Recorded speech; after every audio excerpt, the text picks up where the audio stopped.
நமக்கு பின்னாடி பேசுறதை பத்திலாம் நம்ம கவலைப்படவே கூடாதுங்க. அவங்கள விட நம்ம 2 அடி முன்னாடி இருக்கோன்றதை நினைச்சு பெரும் போட்டுக்கிட்டு போயிட்டே இருக்க வேண்டியதுதான். என்னுடைய பிகினிங். வணக்கம் நண்பா, welcome to RKM channel. Kishkindhapuram G5 release ஆன ஓடிடியில் வந்த ஒரு ஹாரர் ஃபிலிம் தான் இந்த வீடியோ ரிவ்யூவில் பார்க்க போகிறோம். இது வந்து ஒரு தெலுங்கு பேஸ் பண்ணான ஒரு ஹாரர் த்ரில்லர் ஃபிலிம் எடுத்திருக்காரு கௌஷிக் பங்காளி பட்டே. அவருடைய இயக்கத்தில் வெளியே வந்த படம் தான். இதில் வந்து மெயின் ரோலாக வந்து நம்ம பேலிம் குணா, அவர் வந்து தெலுங்கு ஆக்டர், அனுபமா பரமேஸ்வரி, அப்புறம் சாண்டி மாஸ்டர், இவங்க 3 தான் வந்து லீடிங் ரோலில் பண்ணியிருக்காங்க. இந்த படம் ரன்னிங் டைம் பார்த்திங்கன்னா கிட்டத்தட்ட 2 மணி நேரம் 2.25 மணி நேரம் தான் ரன்னிங் டைமாக இருக்குது. இது ஓடிடியில் வந்தனால தமிழ் டப்பில் அவைலபிளாக இருக்குது. பைதவே ஆனால் வந்து Telugu cinema, Telugu director base பண்ண ஸ்டோரி தான். உங்களுக்கு அந்தளவுக்கு பிடிக்குமா இல்லையான்னு படத்தை பாருங்கள். படத்தோட ஒன்லைன் ஸ்டோரி போகிறதுக்கு முன்னாடி படத்தோட ஸ்டோரி என்னென்னா, ரேடியோ ஸ்டேஷனில் இருக்காங்க. ரேடியோ ஸ்டேஷனில் வந்து ஒரு மர்மமான முறையில் வந்து 6 பேர் செத்து கிடக்காங்கன்னு சொல்லி படத்தோட ஸ்டோரி ஸ்டார்ட் பண்ணுறாங்க. ஹீரோவும் ஹீரோயினியும் வந்து ஒரு ஹாரர் டூர் கம்பெனி நடத்துகிறாங்க, அதாவது விளாகர் கம்பெனி மாதிரி நடத்துகிறாங்க. அங்கே ஒரு 8 பேர் 10 பேர் கூட்டிகிட்டு போய் ஒவ்வொரு இடத்துக்கு கூட்டிகிட்டு போய் பயமுறுத்துறது தான் அவங்களுக்கு வேலை. கிட்டத்தட்ட காஸ்மோரா படம் மாதிரியே தான் இந்த படத்தை எடுத்து வச்சுருக்காங்க. ஆனால் அந்த படம் மாதிரி இந்த படம் கிடையாது. இது வந்து அதோட கொஞ்சம் மொக்கையான கதையை தான் கொண்டு வந்திருக்காங்க. இந்த இடத்துல போகும்போது அவர் உண்மையான விஸ்வந்தரா அப்படின்ற ஒரு ரேடியோ ஸ்டேஷனில் வந்து உண்மையான பேயை போய் தூண்டி விட்டு கிளப்பி விட்டு போயிடுவாங்க. இந்த படத்தில் ரேடியோ ப்ளே பண்ணுறது பார்த்திங்கன்னா ஈவில் டெத் படத்தை வந்து கொஞ்சம் வந்து அங்கங்கே சீன் எடுத்து ஒட்டி வச்ச மாதிரி தெரியுது. பேயோட ப்ராடக்டை எடுத்து நம்ம யூஸ் பண்ணோம்னா பேய் வந்து கிளம்பும் அப்படின்றத தமிழ் சினிமாவில் மட்டும் இல்லாமல் வேர்ல்டு சினிமா வரைக்கும் எல்லாருமே அதுதான் கொண்டு வந்திருக்காங்க. அதே கதையை தான் இங்கே கொண்டு வந்திருக்காங்க.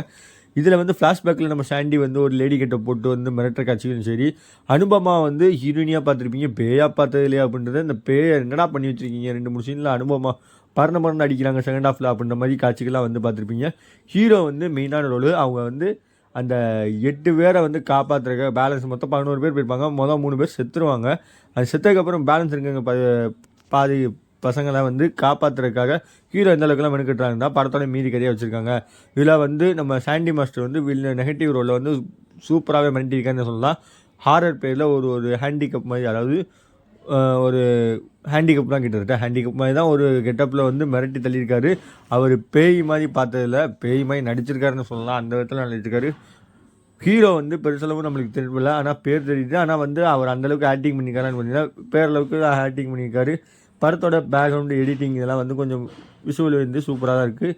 சினிமாட்டோகிராஃபி சின்னையாசாமி சலசேகர், அவருடைய ஒளிப்பதிவு வந்து நேர்த்தியாக கொடுத்துருக்காங்க. அந்த படம் முழுக்க நைட்டு காட்சிகள் தான் இருக்குது.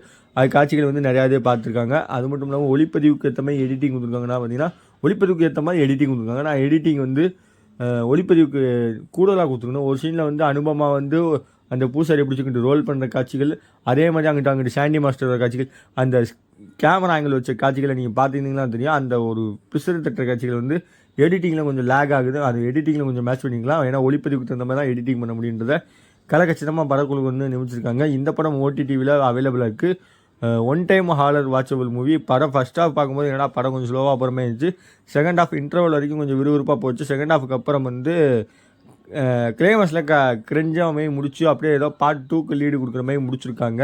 ஓவராலாக பார்த்தீங்கன்னா இந்த படத்தை பார்க்கலாமான்னு பார்த்தீங்கன்னா ஒன் டைம் வாட்சபிள் மூவி, ஒரு ஹாரர் மூவி பார்க்கணுன்னு எதிர்பார்த்தீங்கன்னா பார்க்கலாம். ஆனால் அந்தளவுக்கு ஹாரர் மூவி அளவுக்குலாம் இருக்காது.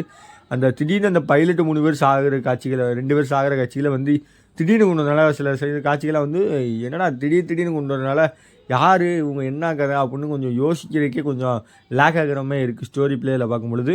பைதவே இந்த மூவிக்கு ரிவ்யூவில் ஆர்கேஎம் சேனலில் ரேட்டிங்னு பார்த்தீங்கன்னா 5க்கு 2.5 தருவேன். அடுத்த ஒரு மூவி ரிவ்யூவில் சந்திக்கிறவரை உங்களிருந்து விடைபெறுது உங்கள் ஆர்கேஎம். By viewers.